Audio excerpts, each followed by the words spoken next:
you know,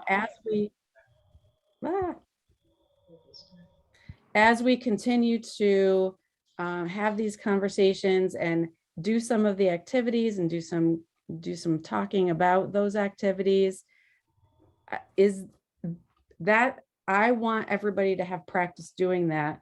And I just want to make sure that that's meeting everyone's needs here. Like, if you came in with a different understanding of what this was going to be about, and you're not getting what you thought you were going to get out of these conversations, please tell me. I am totally open. I think for me, like when I signed up for this, I didn't really have any idea what it was going to be, other than I was like, okay, cultural competence. That sounds like something great. I definitely signed me up. But I think I'm really surprised at this book, and I'm very glad that I actually got it, because a lot of these activities and things I could definitely see myself using with my faculty. We have lots of professional development days where, you know, we're looking for things to have workshops on and stuff. And I feel like this would definitely fill the need for a lot of our staff. Some of these, like I'm hopefully we haven't done exercise 2 yet. That's what I'm going to be doing today with like the colored pencils and the drawing and stuff. I'm like, this would be so relaxing as like a meditative way to think about your personal mission statement. And I feel like this is a very valuable book to have. So if you don't have it already, you probably should get it. I'm definitely liking this, and it's hard to like find the time. I feel like as an educator, I'm so busy, like literally like, you know, on the phone with a parent on the way home, you know, just everything is going 1,000 miles an hour. But having this workshop kind of forces me to slow down and say, okay, you should do this now. Like if it wasn't for this workshop tonight, I probably wouldn't get to this until June 26th. And then, Right. you know what I mean? So I think I appreciate this workshop because it's helping me to slow down and actually take the time to practice some of these and check these out. And it's better preparing me to be able to possibly facilitate something in my district, which is great. That's great. Thanks for that, Nadine. I was surprised to see what it would spring into other areas. Amy, get closer to a microphone. We can't hear you. Okay. This is to push me into other areas of thinking, other things that Aaron and I have conversations about. You know, there's really no limits to what you can do when you're talking about cultural competency, because there's so many different things that can be defined as culture. And sometimes I think you can get trapped in a box or overlook something that's really considered to be a culture. I don't know if they track much of that. You can see here I'm aiming on the mic how much is picking up. Oh, well. Sorry, we're having miking issues for some reason. Okay. I could hear. I just turned my volume up a little bit. It was okay. My intention, like I read this book quite a while ago. We did some professional learning at a statewide meeting that was like all the people that did my director job across the state together, and actually had a opportunity to do some work with the author, which was pretty cool. And I learned a lot from her. But this summer, we at BOCES, before I retired, we bought this book for all of the administrators. And my intention was over the course of this school year to do this kind of work with all of them, because we should be doing these conversations in every district. I mean, look at what's happening at BG right now. They're keep the explosive, divisive incidents that are happening across our communities. Just like that is such a clear indication to me that we have not been having these conversations and that we need to have these conversations. I think that parents and teachers think, you know, if I'm a good person and I model this open-mindedness in my classroom, kids are all going to get the gist of it. But kids pick up on the good stuff and the bad stuff. And if we're not really explicit and having conversations about what's fair and what's equitable and how do we make things more equitable, they might not catch it. They might not get it. That's my soapbox. All right. I wanted to just kind of conclude the activity that we started at the end of the last session, and then have Nadine dive into her activity that she's going to do. And then after that, we're going to talk about we're going to have a start of a conversation about chapter 3. I highly expect that we're probably going to continue that conversation about chapter 3 next week. So last week, we did the first part of part A. So what I asked you to do last week was to write down the first 3 words that came to mind when you thought of the community that you consider to be your hometown. And everybody shared those. We talked about those a little bit. The other part of that question is about how did that community, either by example or by anti-example, shape your own understanding and beliefs related to whatever. I was going to say cultural competency, but not necessarily. Just how did your community influence your own values and beliefs? Do you have those words that you wrote down still? I asked you to write down those 3 words.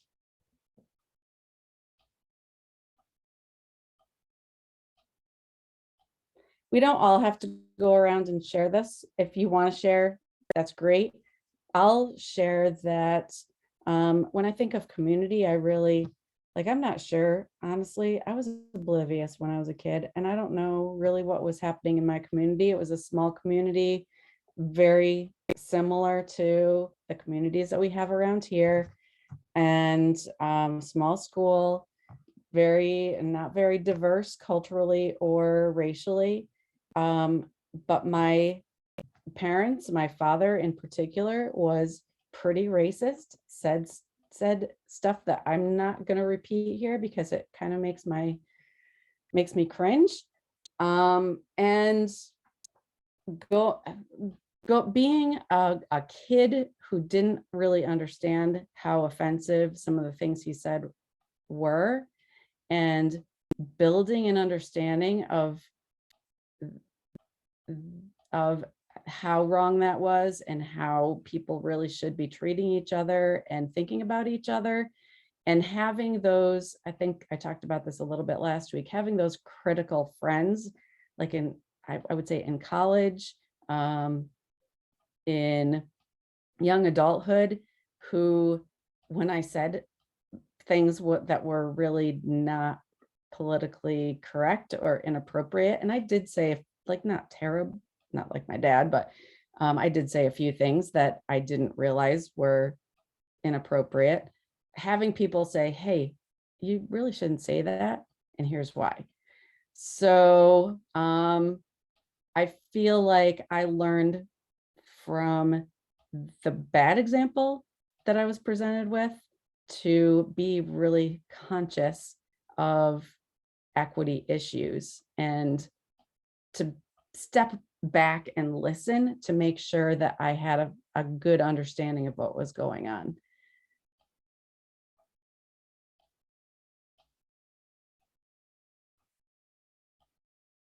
So that's my 2 cents. Anybody want to add to that?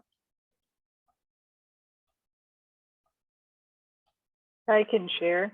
So I talked last time about how growing up for me, Cortland was very there's a lot of classism and elitism. And I feel like that sort of drove me into CTE where I am now, because it didn't matter what I did. It didn't matter that I was in any advanced classes. It didn't matter that I was going to college. I had parents that my dad was a truck driver, my mother worked at Kmart. That's all anybody needed to know. And I was like ignored in every class I had. Wow. So that none of that mattered. So I kind of went into teaching like, I don't want to be that kind of teacher. I want every kid to be important. And then the other piece of that is the elementary school that I went to. Cortland used to be a lot bigger when I was there, and there was a lot of different elementary schools. And the one that I went to was like in the factory zone near I forget the name of that company. They make like all the little shampoos for all of the hotels in the country.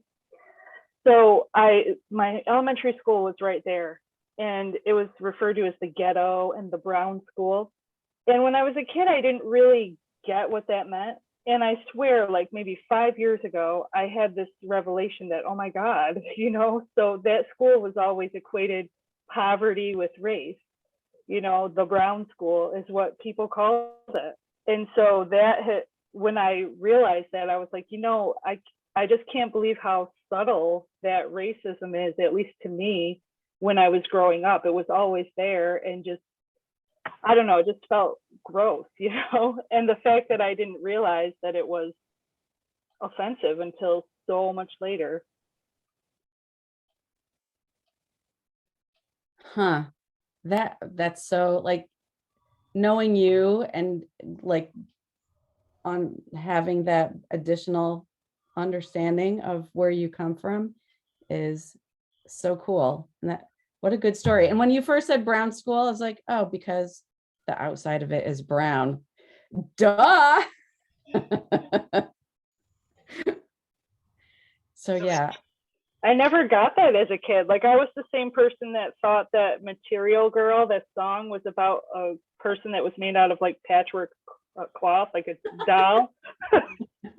So like, I never got it. And it was so recent that I'm so ashamed of myself, actually, that it took me a really long time to understand that what people were saying about that in elementary school, the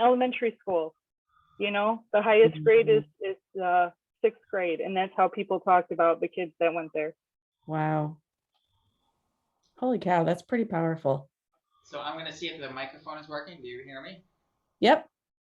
So I kind of had a different experience with as far as the race thing, because we were like almost 100% white, and the only student of color really was kind of like a novelty, so it was kind of interesting. But Elizabeth's story makes me think in a different direction.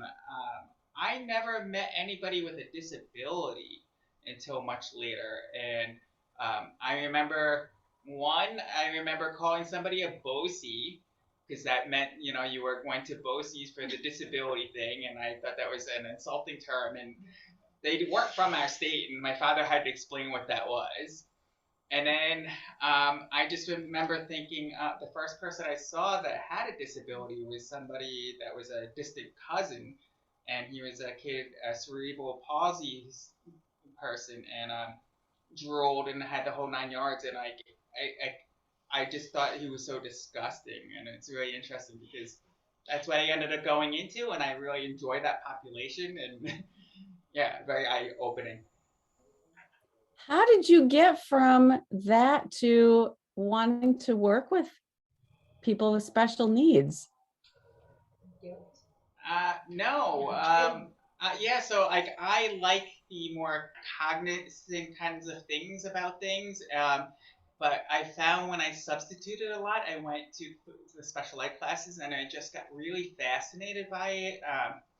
I guess a part of the culture I grew up in is that everything can be overcome by hard work, and I watched a lot of the kids just working really hard and still not understanding, and it just fascinated me about why that happened. And then from there, then working with kids with really significant disabilities just fascinates me, and the morality issues associated with it, I'm probably the only one who goes down that road, but I just get so fascinated by the morality issues. You know, like it's things like you know, what kind of agency does somebody with really significant disabilities, what kind of agency do they have over the right to have sex? And like, you know, can they be fat if they don't know the consequences of it and things like that? Aaron, the way your brain works is very interesting to me. I grew up originally in Brooklyn, and I was telling Aaron before, it was pretty much predominantly, best of my knowledge, I didn't see people who didn't look the same color as I did, and which doesn't mean that they weren't there. I got, you know, a couple of times I've gotten fooled, but it was a class thing more. There were the people who were the poor ones. It was even to the point where my mother would say, "You weren't near that girl Catherine today, were you? Like she's dirty," kind of thing. And going into middle school, junior high school, there was more of a mix, and I didn't have any difficulty with people of color or other races, other languages, but it always seemed to be more of either a religious or, a class thing. It's like, I don't know, you kind of stuck with people who were like within your financial limits, going a little this way or that way, and who had the same values that you did. And my kids, where I grew up later, I think I don't know if I mentioned it here.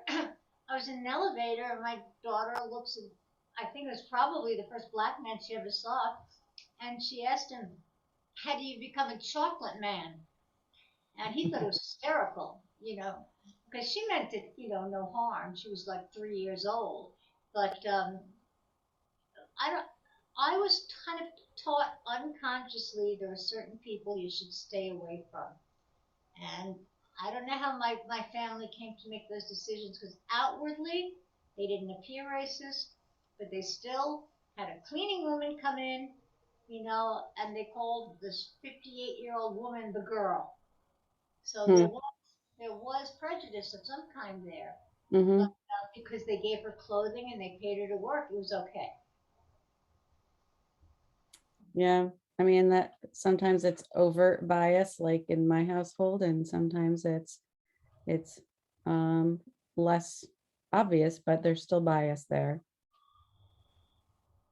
So the second part of this activity, and if you've got your book, that's also on page 70, that exercise 6, My Town Part B, is going from talking about the values of the community in which you grew up to the values of the community in which you work now.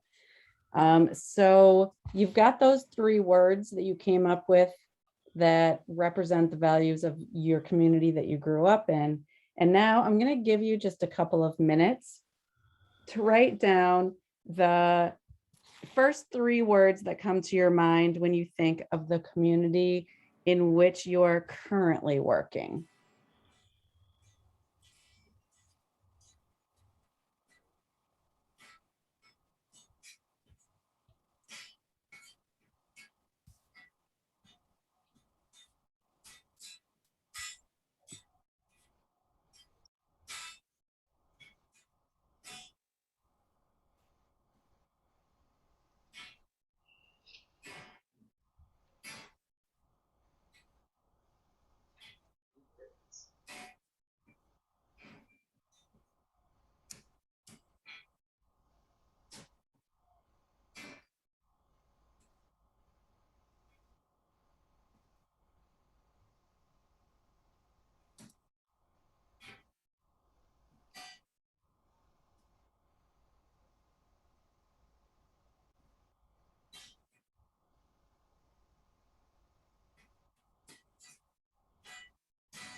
We agree.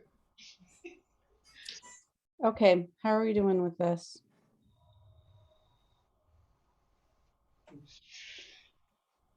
So if we visit that Venn diagram again, that was in the PDFs of the exercise, all of the handouts that are from this book, the 3 values that you learned in your own community went up in this top one. And then so this would be the second one. What do you believe are the values and beliefs of this community? And this community is the one that you work in.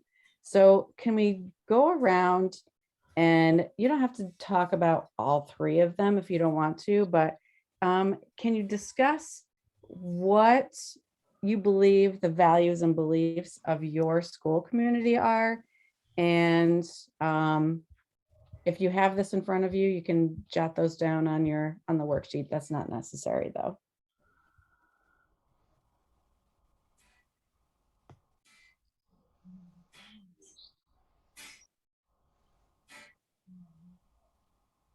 I'll start off by talking about the communities in which I've worked. And I'm not going to do all 3, but the one that really came to my mind right away is that I feel that the communities in which I've worked are very protective of the status quo, that they have the way things have been for a long, long time. There's a lot of generational, like, people stay in the area, and they don't want things to change.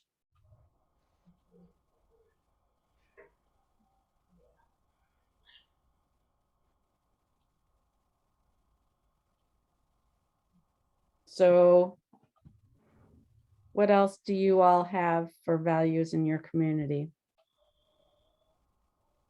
I feel like this area is very bifurcated. So like half of the community really values education and the other half really does not. Half the community is really has a really strong work ethic and the other half does not. Um, and just in a sense of empowerment too. You know, a lot of the community here. I know a lot of the people who kind of run the community, and the other half goes, "I want nothing to do with any kind of empowerment kinds of things." I really feel like it's a bifurcated area. Yeah. Hmm. I think in my community, it's definitely like who you know, working hard and earning things.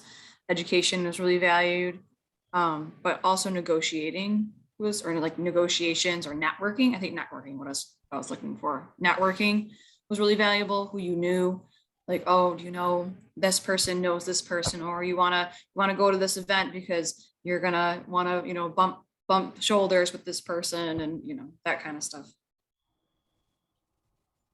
Mm. I think in the surrounding towns, I feel like people value personal liberty kind of above everything else. You know, what's important to me. And I think the schools value authority and hierarchy and power, you know, holding power in a very small group of people and lording that over, everybody else. There's not like a collaborative model, I guess. So the opposite of whatever collaboration is. Yeah, unfortunately, I agree with you. I was just thinking too. I wrote a couple of things like about boundaries and confusing, but I think what it comes down to is judgmental. I find it to be a judgmental kind of community, and um, I don't know where the boundaries are a lot of the time. And it's either you're this, it's like very stimulating certain things versus people valuing more rather than ideas of stuff. Like how many, um, you know, ATVs? I keep saying ATMs. I mean, if someone gets money, they may not buy clothing that they need or something, or they'll buy a big television. You know, a lot of it has to do with values that are not my values. It's the external stuff as opposed to wanting to have an interesting conversation.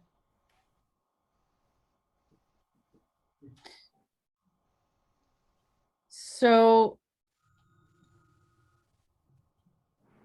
When I disagree.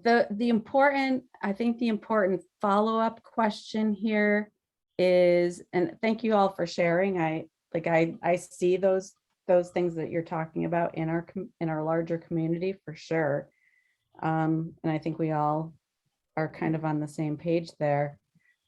So what indication does that have for this cultural competence work? So when we think about the values that we hold that either come from our community or come as maybe a reaction to our community, the values that we see within the community that we work, how do we move forward with this work?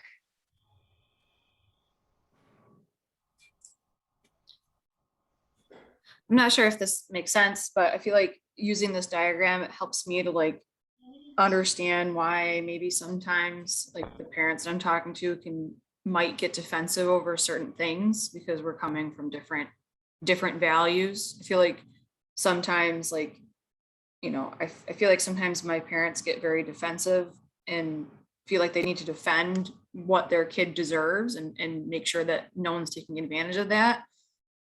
Whereas I'm coming from a place of that, I had to kind of work my way up through my educational system. And that was like on my shoulders to do. Like, I didn't have to like make sure I was like defending my right to an education. Mhm. I think the communities on the surface, like they think that they're very open to multiculturalism, cultural competency. And if you only look at that surface level and you don't take a deeper dive into that, which is a little bit of what we're doing, I'm sure we can get much deeper than we are, but Nadine, I think I so agree with what you just said, that if we don't consider these things, and I have been somebody who didn't consider, like assumed that everybody had the same mindset as me and stuck my foot into it. And at a couple of times I got in a lot of trouble for that. But if we have that understanding, then that people are coming from different places, that we can affect so much better change and have so much better conversations that will move things forward instead of putting people on the defensive.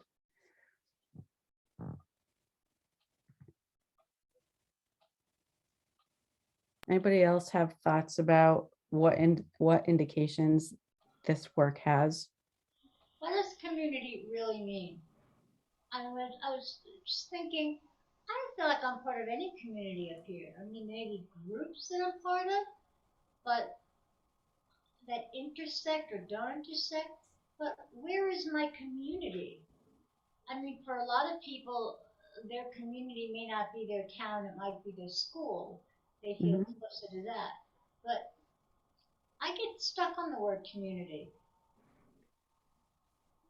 You know, because to me, it comes from communal, and I don't feel very communal. I mean, of course, I'm relocated from somewhere else. I mean, that could be part of it. But I have trouble feeling part of a community, unless it's a place I chose to go to, like a certain congregation or a meeting of some kind, something like that.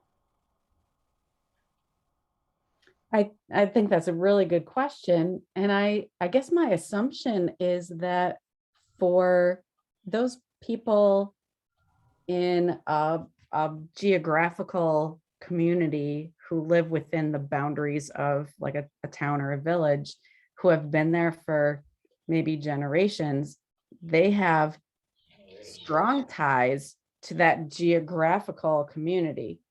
I don't mean, I live in, I guess I live in the town of Sydney, and there's some Sydney things I do, but I am associated with people who have lived there for a long time and are involved in a lot of things in the community and feel very strongly about that geographical place. But school is really like, I felt like I was part of the school community when I worked at Oxford or when I worked at GMU. So I think you're right. There are different definitions, so that makes it even more complicated. Erin, what's your question there? So it really does head into a whole different arena, but community is really shifting to online. Social media, you can Oh, get yeah. involved in any community that you really want to.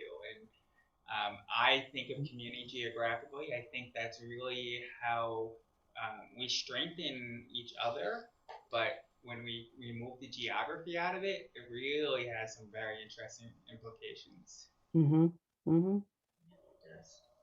So the third part of this activity, as if you've got your book open, it's on page 71.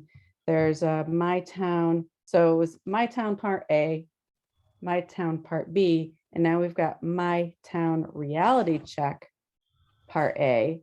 And in that activity, if you were doing that with your school community, you would bring in some community members who are outside the school. And there are questions that you can ask them to respond to and add that to the total, like the full picture understanding of what community beliefs and values are present and which ones are different between those three. So going back to the Venn diagram and which ones intersect. So it's a each, I mean, you can talk about it ad nauseum, or you can probably do it pretty quickly. If you divide people up into smaller groups, they can have those conversations in smaller groups. We don't have really a big enough group, I don't think, to divide up. But one of the things that we'll talk about again when we're talking about chapter 3 is the importance of having those conversations. That activities are a way to start those conversations, but that facilitated conversation that you have as a result of the activity are really where the learning is going to happen.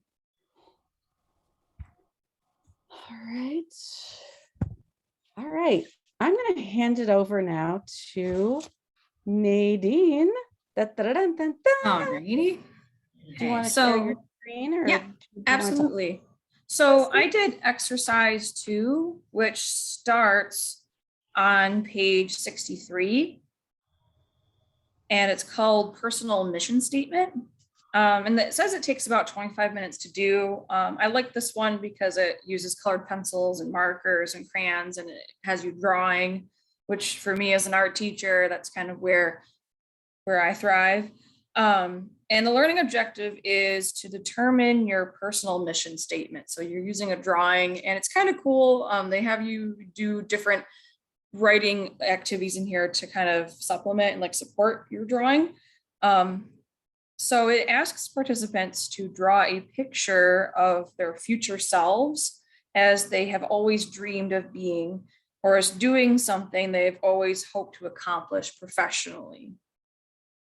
So I don't know if we want to, if anyone wants to do like a little doodle or something, or how much time we have for this, or if we just want me to kind of, summarize sort of what I did, or if we want to take a minute. You can have the rest of the time. So if you have enough time.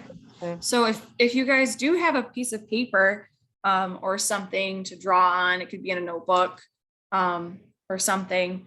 The drawing basically, or if you have colored pencils and you want a moment to go gather some things, you totally can. I think you can just use pencil if you want, and a piece of paper. So I'll give you guys a second to kind of go gather something if you have for copy paper or just your notebook. I'll give you guys a minute to go get those things.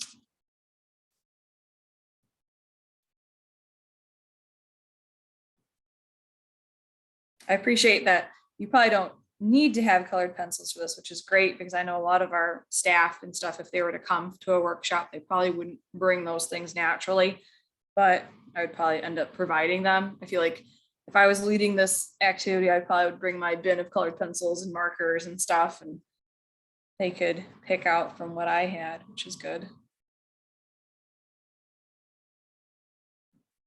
So the drawing objective, or what they ask you to draw, so just in case anyone needs that again, is to draw a picture of your future self as you have always dreamed of being, or as doing something that you have always hoped to accomplish professionally. Let's see, it's 5:43 right now, and maybe I'll put that in the chat of what the drawing is, so in case you want to reference it. So let's see. So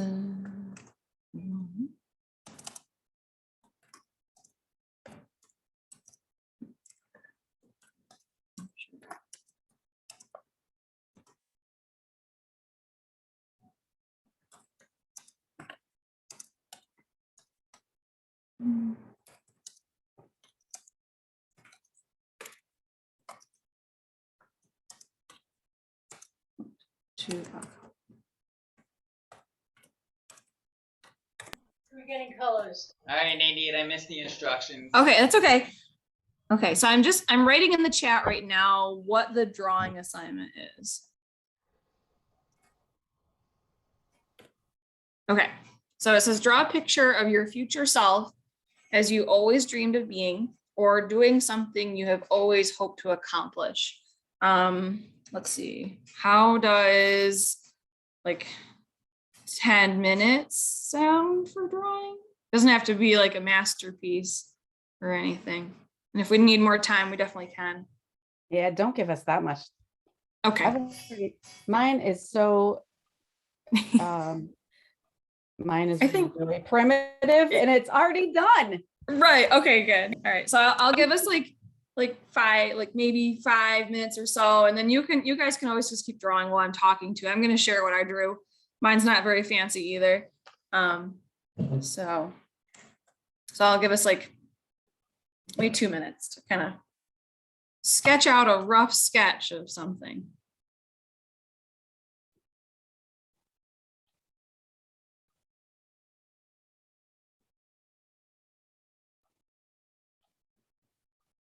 Okay. And then I'm going to type the next thing in there. So it then asks participants to list their 3 greatest talents or gifts on the right side of their picture. And if you were like me and you drew over the whole page, I just did mine on the back or on the side somewhere. So list 3 of your talents or gifts on the right or in an empty space.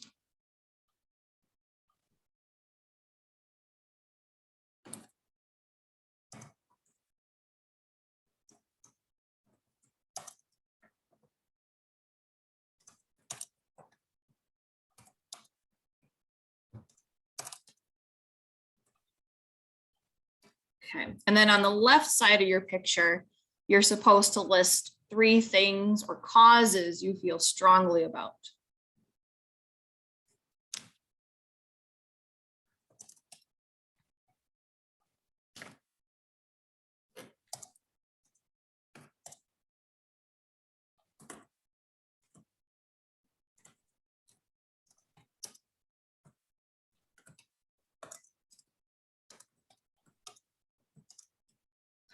And then on the bottom, it asks you to list 3 professional accomplishments that you are most proud of. Oh, it does give you a time. It gives you it says they have 15 minutes to complete this activity. So I guess and we're just doing this to kind of get the idea of it. Of course, you could definitely spend more time on your drawing and stuff.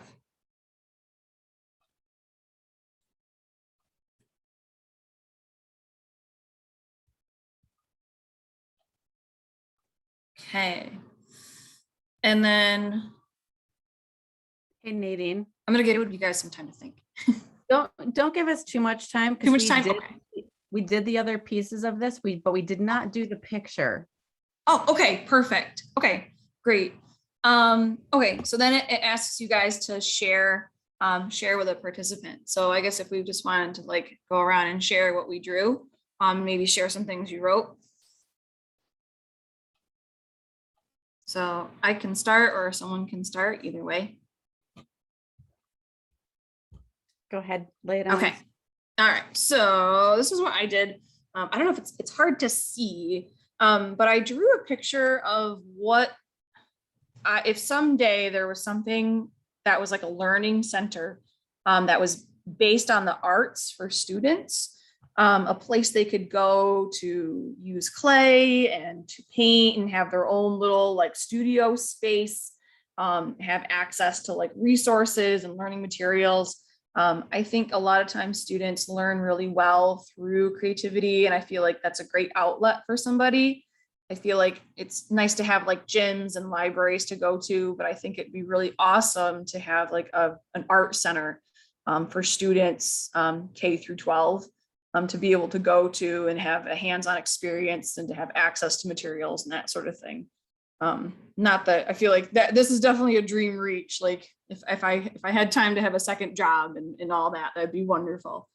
And then on the right side, for my greatest talents, I said that being an alternative learner, I think has helped me to understand some of my students' struggles, to be open-minded, like having lots of interests can help me connect with people, and finding ways to love difficult students, not get stressed out. I feel like I've gotten better at that over the years, where beforehand, if I had a student I didn't like, it was like, that was it. It's like, oh, I dreaded that class, but now I know how to like get to know them better. Like if there's a student that's really frustrating me, I try to get to know them as much as I can, because I know the more that I know them, the less I'm going to just be frustrated by them. On the left side, where it says causes that I feel strongly about, a couple of these are kind of get in my way, I think sometimes. I definitely believe a lot, and I think it has to do with just my own personal life. I believe a lot in choice versus consequence. I feel like people have choices, you know, some choices are made for them, but I feel like in essence, everybody has some kind of choice put in front of them. And I feel like the choices that we do make, you know, have consequences, and that we always have some kind of choice somewhere in our lives.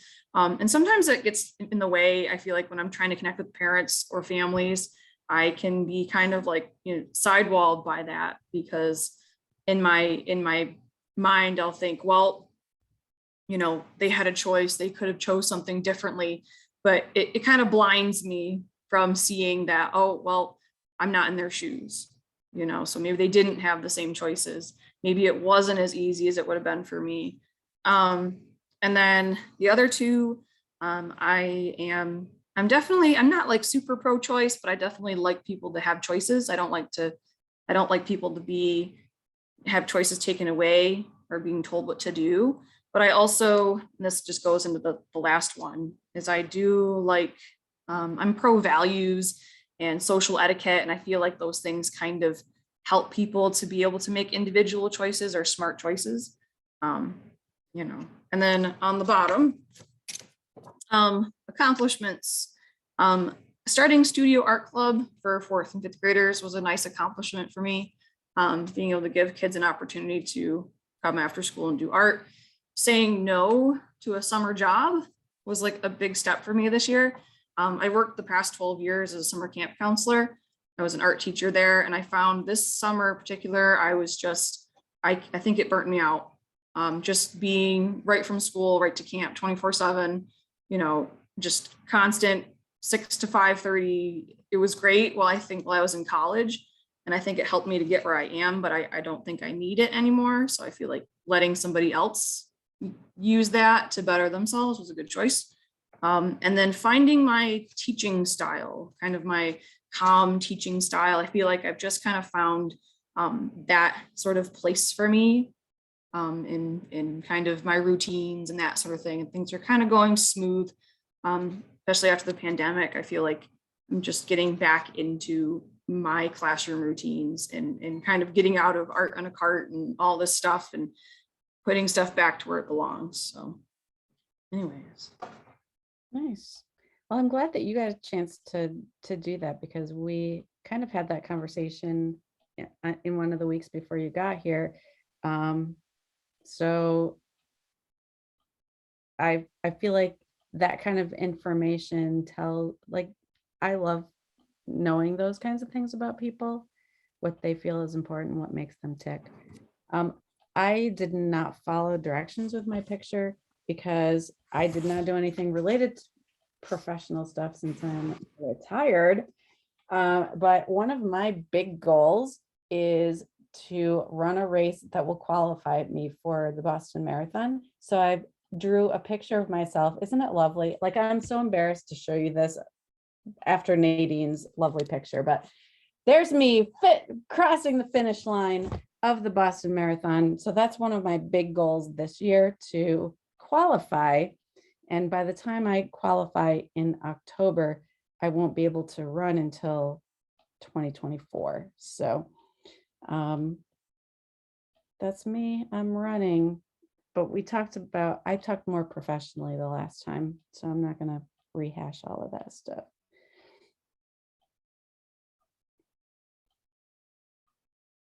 Elizabeth, I really need to see your picture. Yeah. That's probably not one of my strong suits there. So they're like, oh my God. I just, okay. I don't know. I just want to be able to commit more to writing, I guess. So it was sort of more of a personal piece, I suppose.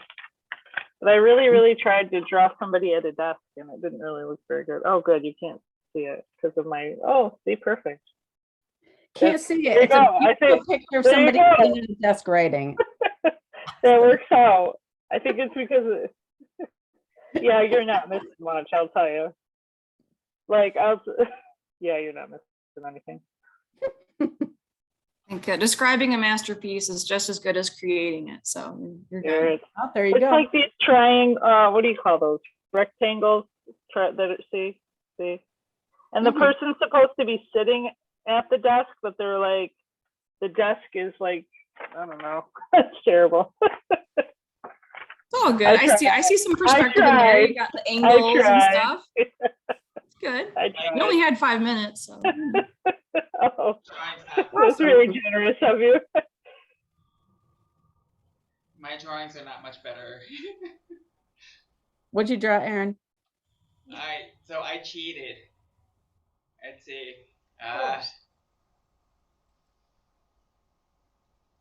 So that's what I drew. I cheated. I used the Jamboard. So I think the one question is like, where do you see yourself in the future? You kind of in the perfect world, kind of thing. And I just like the idea of everybody being different, and so I drew different shapes. And I see myself supporting teachers being able to teach things differently. And then on the one side here is the talent. I could only think of two, but I see the world very differently than others, and I think that sometimes can be very kind of interesting. And I really enjoy questioning things, and I think that could be a talent too. I'm gonna turn it over to Amy. Very creative. Great. Okay. Well. Oh, and now I have to hide, and then. Oh, now you have to hide. All right. I doubt you'll see anything. Oh, how can they can't see anything, can they? Hold on. Oh, Put it up. Oh, we have to find it. Oh no, we can't find it. All right, hold on. It's okay. Oh. Let's do it this way.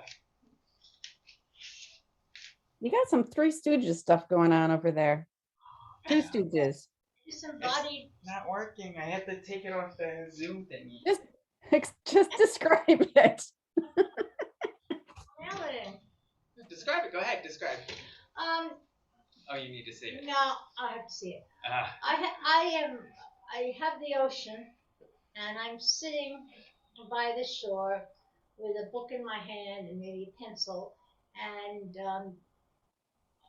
on flying above the ocean, I have a plane, and then I have all kinds of shapes and faces and stuff because I like to experience alternative uh, places, realities, wander, not be settled in one place for a while, um, living without boundaries unless I make them.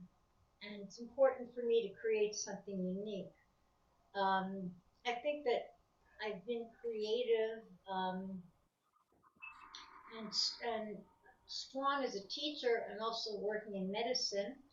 Um, I initiated some programs that I'm very proud of and developed some curriculum and writing that was published.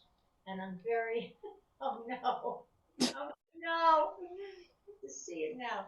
Keep talking. Oh, um, okay, that's a broken fence down at the bottom. I broke the fence to get into the ocean. And I'm very proud, and I'd love to spend more time with my children and my family. They're over there in the corner on one side, with a house behind them because we came from the same place. They're all in different places now. And the two black people, with lines hugging each other. I want to feel love. I want to feel comfort. I want to feel safe. So, I grew up with a lot of fear, rational, irrational, and to me, channeling creativity and working hard. I feel I want kind of an oceanic synesthesia in my body. I want to, I've used a lot of my gifts and talents, and I'd like to explore other places, learn something new, be with people that interest me and excite me. So there's my masterpiece. I'm sitting over there if you can't see me. You missed Awesome. me. You missed me. I love it.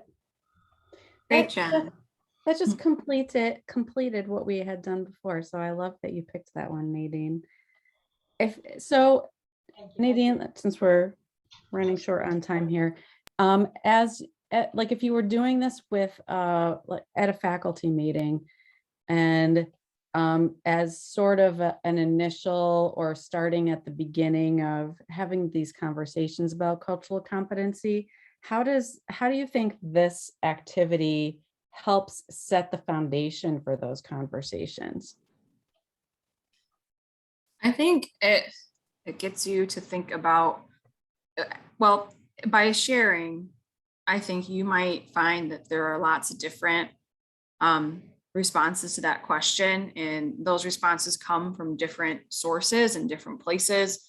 And maybe, a culture that beforehand teachers might have thought, oh, we're all from the same culture. We all from Sherburne, we're all teaching here.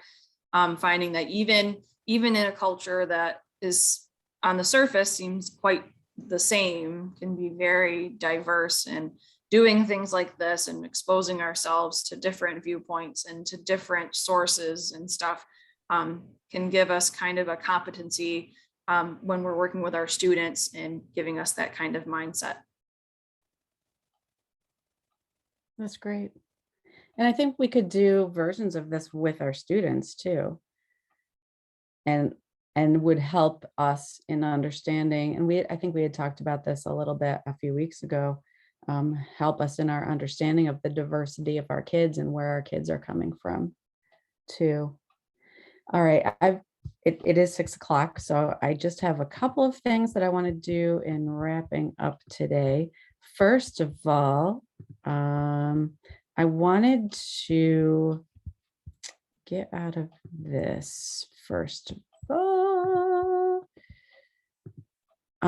One of the things that is in your folder is this DEI media collection, and I'm so happy that people have added to this. So we're working on a pretty robust group of resources for building our understanding of cultural competency here. So everybody make sure that you take a look at this. And when we have more time, I have a feeling Elizabeth is probably the one that put the anti-racist writing workshop on here. I so want to hear more about that at some point. So take a look at what's in there. Feel free to add more resources in there. We all have access to this piece of paper. And if there's a category that's not here that you know some good resources, you've used some good resources, feel free to add a category as well. And then finally, we'll get back to chapter 3 next week, but so reading a little bit ahead, finishing up chapter 3, if you still need to read through chapter 4 and 5, starting in chapter 4, most of it is activities. So there's not a lot of actual reading to do with those. And just to read the introduction to each of those would be fine. Does anybody have an interest in facilitating an activity from either 4 or 5 next week?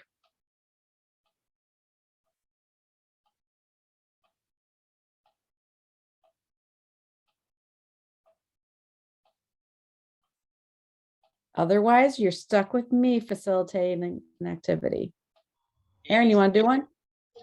I would, except I had the forum on Thursday, and I'm kind of worried about making sure that goes okay. Okay. So put yourself on the hook for the following week, maybe. I will. I think I'll ask you. Okay. I got a group too. I think. Are you gonna do it next week, or you? No, I've No. got a group next Okay. week. That is okay, unless somebody changes their mind and emails me and says, hey, I'll do one. I'll plan to do another one. That is cool with me. All right, I think that's it for today. Thank you. Those are such good, rich conversations. Thank you so much. And we will be here same time, same place next Wednesday. Thanks so much. Have a good night, Be guys. careful in the storm. Yeah, thanks. Oh boy. Yeah. Thank you. Thank you. Bye. Bye. Bye.